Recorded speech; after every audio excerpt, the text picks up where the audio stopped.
இப்போ பார்த்தீங்கன்னா இந்த அழுக்கான மிக்ஸியை நம்ம ஒரே நிமிஷத்தில் வீட்டில் இருக்க ஒரே பொருளை வச்சு புதுசு மாதிரி க்ளீன் பண்ண போகிறோம்.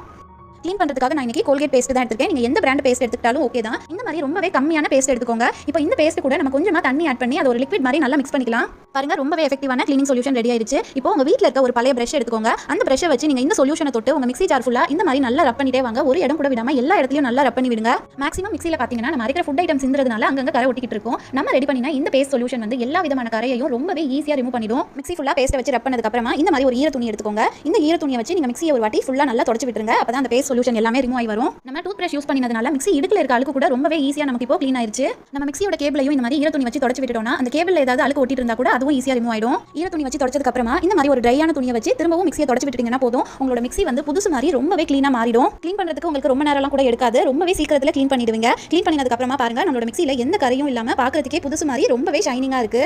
இந்த வீடியோ பிடிச்சிருந்தா சஜிஷா கிச்சனை சப்ஸ்கிரைப் பண்ணிடுங்க.